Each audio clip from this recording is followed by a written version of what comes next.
Jangan komandan. Sudah waktu 1 menit.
Kemarin baru press conference.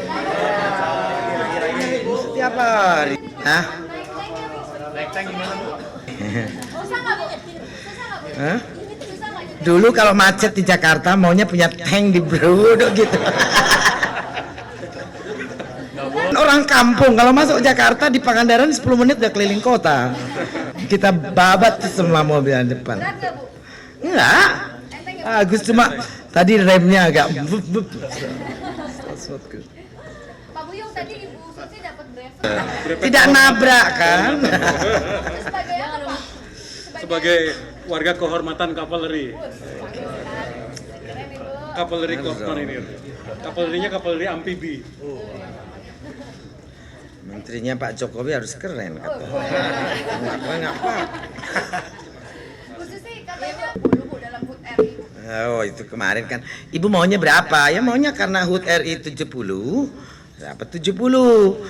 KKP sudah tangkep 36, berarti kurangnya cuma 34. Dari Jadi TNI AL harus cari sama Marinir 34 gitu.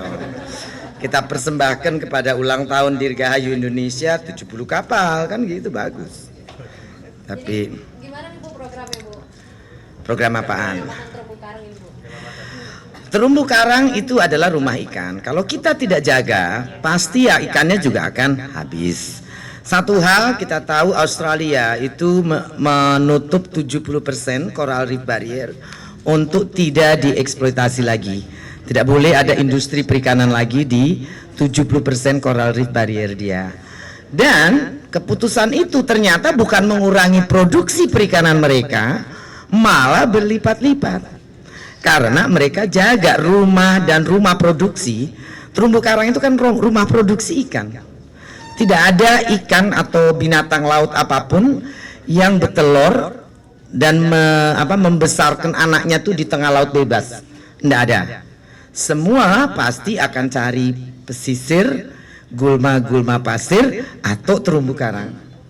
Kalau gulma pasir diratain terus sama jaring troll, jaring dasar, bukan cuma gulma pasir, terumbu karangnya juga kena, ikannya mau berumah di mana?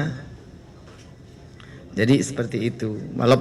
Walaupun benar mereka beranak bisa di tempat lain yang belum rusak, tapi kan ikan juga berenang kan tidak jauh-jauh juga. Jadi mestinya di setiap wilayah perikanan, wilayah penangkapan nelayan harus menyisakan seperempatnya itu untuk dikonservasi. Jadi misalnya panjang pantai kecamatan A 80 km, dia mesti buat zonasi 20 km untuk tidak disentuh.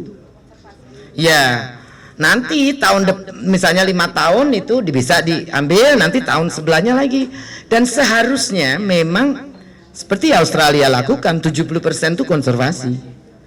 Semestinya kita tidak perlu takut bahwa nanti dengan konservasi yang lebih besar akan mengurangi penghasilan, tidak, justru akan makin banyak.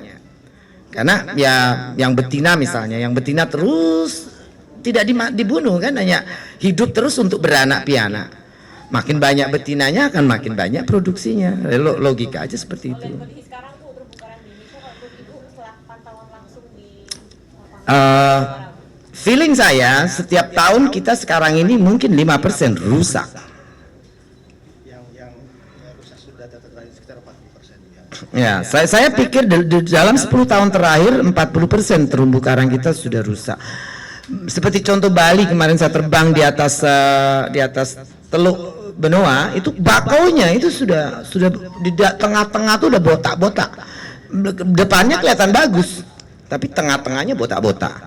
Sama juga yang di pantai sebelah mau ke Jembrana itu juga sama, bakaunya dibabat. Padahal bakau itu juga salah satu rumah ikan. Selain coral reef, bakau juga adalah seperti coral reef yang ada di pasir, di pesisir yang berpasir. Nah ini yang hal-hal kesadaran seperti ini. Banyak nelayan Sulawesi Tenggara yang juga masih ngebom dengan dinamit. Di Teluk Tomini juga masih banyak yang ngebom pakai dinamit.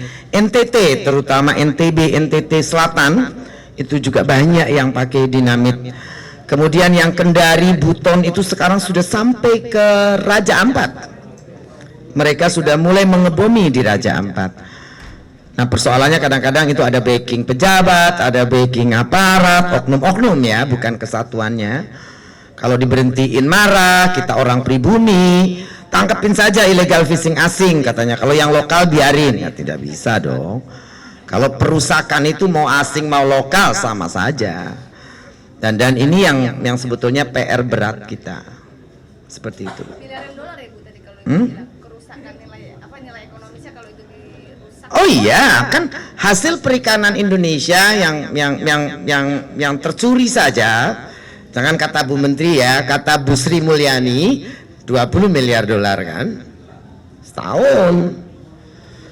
Nah terumbu karang itu kan yang memproduksi 20 miliar setahun, nilainya berapa?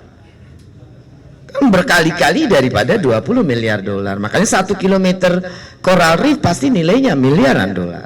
Apakah kita juga pengen kayak Australia kemarin? Tadi kan Pak bilang kan Ya. konservasi mereka itu dalam setahun bisa menghasilkan 57 triliun. Oh iya, Great Reef Barrier itu dari divingnya saja, I think $2 billion, right, from tourism. $5 billion. Sekarang sudah naik 5 miliar dolar, from tourism saja.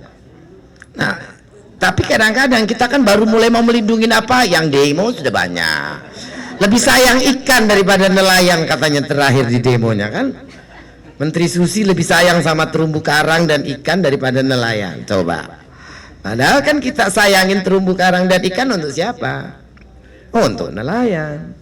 Nah, ini kesadaran ini yang belum ada, dan media seharusnya tidak boleh provokatif. Harusnya justru menjadi jubir dan mediator, juga menjadi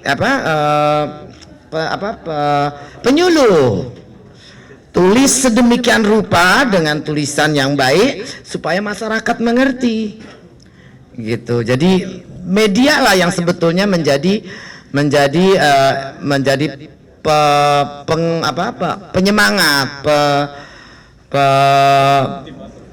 yang mempengaruhi.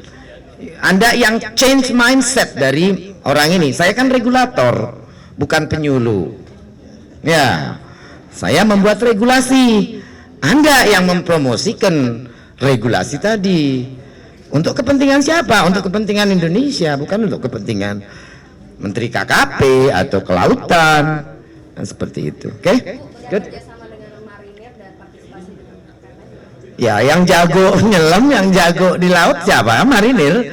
Jadi saya yakin kalau orang KKP nanam karang baru nyelam sedikit saja harus naik lagi ke atas. Nah, kalau pasukannya Pak Buyung ini setengah jam di dalam laut terus kan lebih cepat. Dan itu juga salah satu hal yang pasti marinir akan lakukan dengan senang hati, karena itulah berarti mereka menunjukkan kontribusi besar kepada misi negara untuk menjadikan laut masa depan bangsa. Oke? Ya. Makasih ya. Sebagai warga kavaleri, kehormatan kavaleri Korps Marinir.